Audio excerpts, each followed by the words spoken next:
Let's talk about Halo, A New Dawn. Ooh, what could this be? What could this be? I'm gonna show it to you to find out. So let's get into this. Halo's cooking up something. What could it be?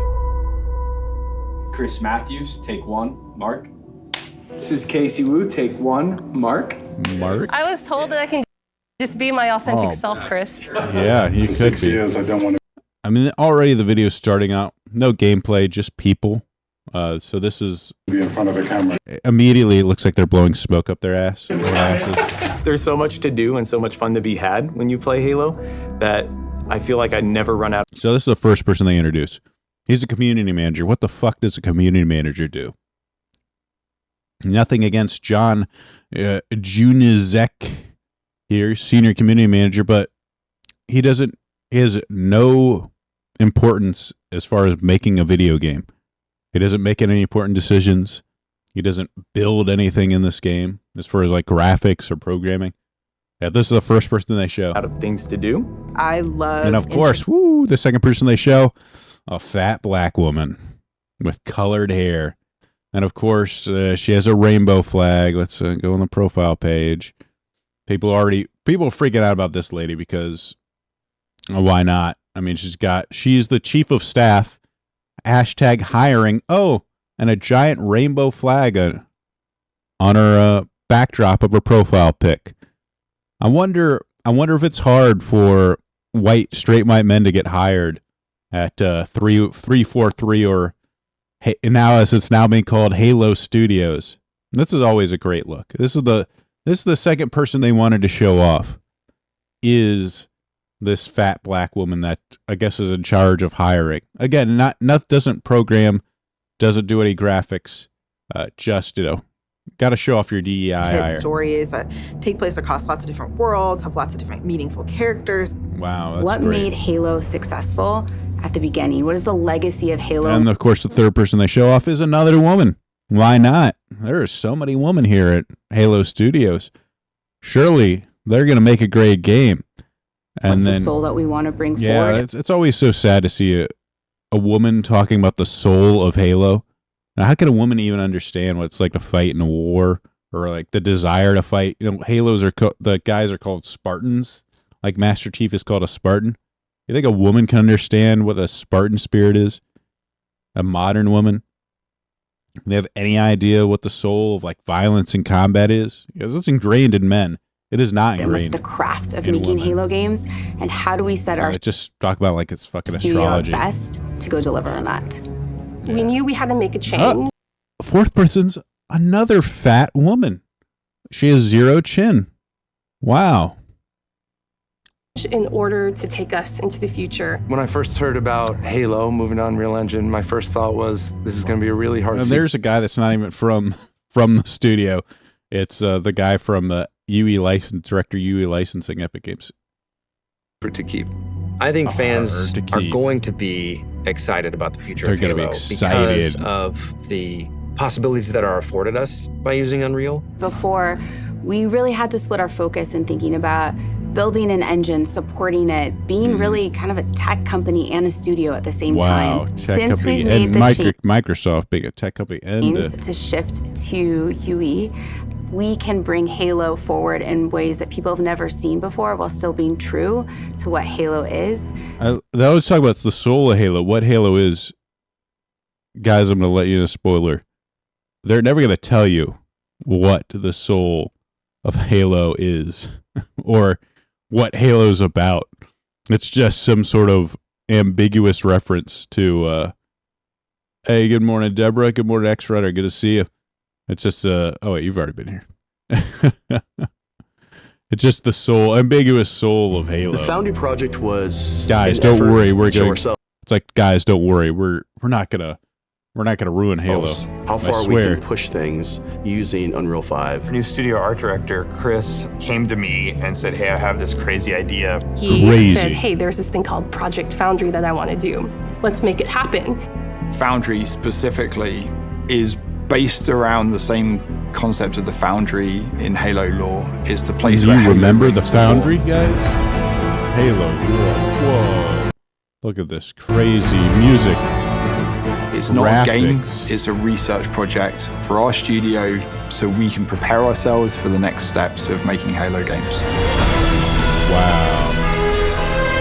Now you got the shot with the Halo beacon. I'm not exactly an expert in Halo lore here, but let me show this here so people can see why they're talking about it. I think it makes a nice backdrop.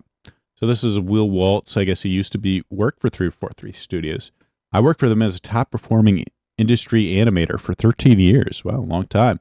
I do not recommend working at 343 Halo Studios. It's like Comcast calling themselves Xfinity and hoping nobody notices. Steer clear and safe out of there. They are not worth it. Feel free to PM. To be clear, employees have had some of the industry's finest because we all have fond memories of Halo, and the Microsoft pay is nice. But their leadership is cancer, Pierre especially. You'll hate how creative limiting they are. I have no doubt that though the execs finally gave in to switching to Unreal, they will find a way to organizationally make it unfun to work there. And he goes on to say, CE played a huge part of the decision to go towards games as an animator for me. Well, that in CS 1.3, I don't know what those mean.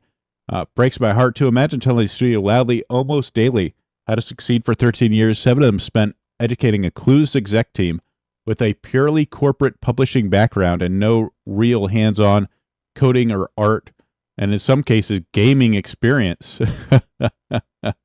That's pretty damning, but damn, that's exactly how games work nowadays. How to actually make something and explaining to them over and over why using Unreal for the next game, Infinite, would be far better for them to switch now that they decided the game should be vastly dynamic and open world. The last 5 years at 343 for me were spent, aside from animating duties, hiring UX designers, educating an entire studio on why a good user experience is important for artists to have fun while they make their best work. Murray explaining that they'd likely save billions of dollars if they switched. Imagine all of that, then to have the studio lay you all off without a thank you, without even an acknowledgement for 13 years of work. Just an email shows up one day from Microsoft HR. Then a year later, they say they have a great idea. They're switching to Unreal. That's pretty funny. Pretty funny. Like, hey, guys. And then, of course, it's just so typical of corporate America. We're like, oh, wait, this guy tells you for like 5 years about how you should do this. And then you lay him off like, hey, I got a great idea. Let's switch to Unreal. And then let's pat yourself on the back all over the place. Guys, we're so smart. We came up with this idea. And then it's just a bunch of like, oh, here's Halo. Was a graphic showcase. And this is the saddest part of the whole video, and just shows how awful, or how hopeless that this might be. Was a graphic showcase. Let me scrub it. The original Halo franchise was a graphic showcase. It was best in class. That's what Halo was when it first was released, and that's what Halo needs to be again. Yeah, Halo was a graphic showcase. It was very impressive when they first came out with it. Xbox was kind of like the American muscle car. It's you got a field of Japanese consoles, and all of a sudden here comes this big, loud, powerful American console into the fray. But these conditions aren't there anymore. Graphics have really moved on from the days when like the difference between PlayStation and PS2 was insane. Now that doesn't happen anymore. PS4 to PS5 is you can kind of notice it if you look real close, but if the image isn't high res enough, you probably can't see a difference at all. And then look at some of the most popular ongoing franchises in gaming right now. You've got Fortnite, Valorant, Roblox, Minecraft, Overwatch. These are stylized games. They're not super high fidelity graphical showcase. Counter-Strike isn't concerned with graphics. It's about high skill gameplay. This has to be like the most ill-informed way to set yourself apart is graphics. I mean, half their user base is probably going to be PC, where they can't even take advantage of these type of graphics. I mean, I guess it looks kind of nice. I mean, look at this. Look at the reflection off Master Chief. Whoa. We took the entire creative team. I mean, look, this thing reminds me, like, look at this shot reminds me of Pikmin some ways, where they're just like sitting on the rock. Oh, let me scrub back a little bit. Like they're sitting on this giant rock here. You got this idyllic foliage, and it makes the characters look like almost like toy soldiers right here. And this is some of my issue with the Unreal Engine is there's something about it that just looks soulless. I don't know what it is. I mean, like, look at this. Here's a screenshot from, say, Sonic Frontiers. Like, how are you going to really differentiate yourself from this kind of stuff? And like Power World was the same way. When I look at it, it looks the same to me. I mean, I'm sure this is super much better, a lot more detailed than, say, like a Sonic Frontiers. But when you look at it, you kind of see the same thing. Like, oh, it's a really beautiful, outdoor area. Look at all this grass, and look at all the little plants and weeds that don't have anything to do with gameplay. You probably can't interact or destroy them at all. Maybe you'll be able to, but it doesn't add to anything. It just looks good, essentially. And I mean, the game is beautiful in a way, but like I said, it's almost like AI. It's just beauty for the sake of it. It's not, Halo isn't a hiking simulator. So let's move on. We took the entire creative team and we ideated on 3 locations, something old, something new, and something borrowed and something blue. They're getting married. Really alien. We had the Pacific Northwest, which is sort of traditional. Again, this looks beautiful. We were trying to shove. This sort of Halo, and the thing with Halo is like it was this environment was sort of juxtaposed. It's just beautiful, idyllic, like almost like a paradise. But underneath this environment is a weapon of mass destruction. So it's sort of like it's like one of those classic stories where you go in and you look at this. You go in and look at this, and it's like, oh wow, this is beautiful. It's like amazing. Like, look how beautiful this Halo looks. It's a paradise. And then you slowly realize, oh my God, this is, a weapon capable of destroying galaxies or universes. I don't know. No, it's like almost made to like wipe out. I think it was made to like wipe out all life on the planet, essentially, if I'm remembering my Halo lore correctly. I haven't read the books, guys. Sorry, but this Much is foliage in there. That's you can only do that like once, though. Once you know that that's a secret weapon, it doesn't hit the same. As humanly possible to make it looks really feel nice. Like you're on a hike in it's like a hike.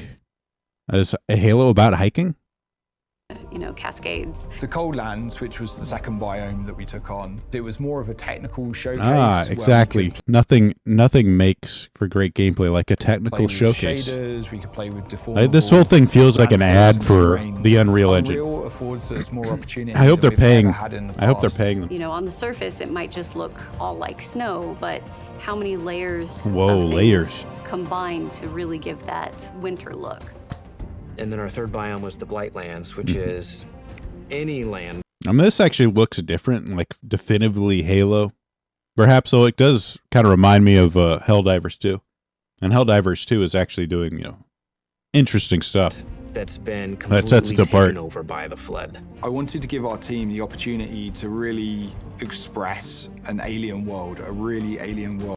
In a way, it's like the fact that Halo really set the standard for a console first-person shooter. It almost works against it now because every game kind of has a bit of the Halo DNA to it. So it becomes increasingly hard for them to differentiate themselves from, what a first-person shooter is. I mean, you look at what Halo was in the first place is you had It was one of the first games, maybe the first. I don't remember exactly. I don't have the exact exact game list of games here, but it was one of the first and really the one that popularized dual analog stick controls for a console first-person shooter, and that became the standard for consoles. It had a co-op campaign, like where you could sit with your friend on a couch and do the campaign together. That was amazing. You had the couch PvP and the ability to link up consoles with each other. That just, it made it an absolute smash hit around my college campus, and I assume a lot of college campuses along the way. This was before in consoles, internet PvP was not a big thing. So this is one of the first games that did all this. Halo was a first for a lot of different things, and that's really what set it apart. I loved GoldenEye, but Halo is really what made console first-person shooters a thing in the United States. And first-person shooters continue to be like one of the most popular genres in the U.S. Over the history of the U.S., with Modern Warfare and all that other stuff. So now, console first-person shooters, they've been done to death. It's one of the most, like I said, one of the most popular genres in the U.S. You have, Battlefield, Call of Duty, you name it. People have put it out between for first-person shooters. So being able to set yourself apart is extremely difficult. And Halo's kind of just done its thing for the past, who knows, how long has it been? 20 years? I remember playing it in college, so it's got to be over 20 years old now. I feel freaking old saying it, but now it's like console first-person shooters just don't seem like a thing anymore. It's almost like merging. Everything is cross-play. Everything's kind of merging with PC games. It just doesn't stand out. Halo isn't the flagship of Xbox anymore. Hell, Xbox isn't the flagship of Microsoft anymore, because now it seems like they're shifting over to their now they're shifting over to PC games, really, because they figure like, hey, we actually kind of own this market. Since everything has to use Windows, we're not getting our asses beat by Switch and PlayStation, so let's move on. I mean, just doesn't have talent. Fill me with a lot of hope. And your professional ambitions in that place. We're looking for designers. We're looking for artists. And this is so funny. They're looking for designers. They're looking for artists. They laid off 35 people last year, 95 people last year. Let me see if I have this. 343 Studios confirms switching to Unreal Engine. It said, oh no, that wasn't it. Oh yeah, aforementioned report also claimed at least 95 staff have been laid off. There had been a conflict between studios who wanted to jump to Unreal and those happy with Slipspace, and now they're switching over. So we need design. Hey, we just fired a bunch of senior staff. So now we need to hire new guys on to make up for it. Engineers. It feels like a new beginning. Engineers. It's a new beginning. We fired a bunch of people that were paying too much. So let's get some cheap workers in here. Rare. Oh, can we get some Indians And I think in we here? arrived now at a point where you see the beginnings of people to start to believe in the process. Start to believe in the process. Just believe. So that's Halo. It's nothing, not exactly inspiring, if you ask me. Halo continues to be whatever. I like this. Halo in Unreal Engine, exactly how my brain remembers the original game looking when I first played it as a kid. Sure thing.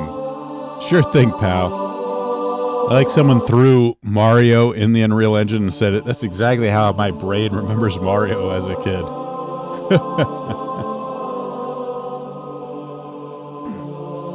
I don't recall it looking like this. I played it. Well, I didn't play it as a kid. I played it as an adult. So Xbox undefeated when it comes to fanboys, really. And this is Karutis Rambo Here, from Sweet Baby Ink Detected. This little clip says so much about Halo. One of the keys to the success of the story is we didn't pump a lot of time into figuring out who the Master Chief was and why he was a ghost in the shell. We thought he is a husk. He's a big green suit of armor that you move around. Master Chief is human. He's not a machine. He's not a set of armor with a big weapon. He's a human with resilience. Good God. Get women away from video games, for the love of God. It's the first guy nails it. Success. One of the keys to success of the story. The story is we didn't pump a lot of time. He's a husk. Figuring out who the Master Chief was and why he was a ghost in the shell. We thought he is a husk. He's a big green suit of armor that you move around. Yes, that's exactly. This guy understands what video games are. He's a husk. He's a faceless protagonist. Faceless, voiceless protagonist. He moves around. He's you. He's the player. You just, I don't know why I put these. I like the buff Master Chief, but this is what a character should be for a video game, or it can be successful for a video game. You can't do that with any other story, with like a book or a movie. You can't necessarily do that, but for a video game, it's perfect. He just goes around, you kill the Covenant with it. You know, you smash Covenant, little grunt's face in with the butt of your rifle. You don't need him to feel. You don't need him to have a tragic backstory. You just need to feel like a badass while you're killing stuff in this game world. It's about really Halo. What set Halo apart, especially, was these giant epic battle scenes.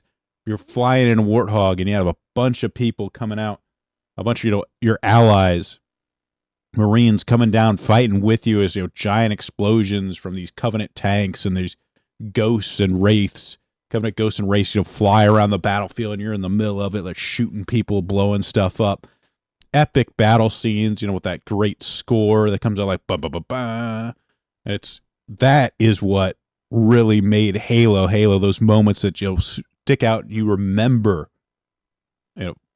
20 years later, I can still remember. Coming out, you have that little like violin, really soft.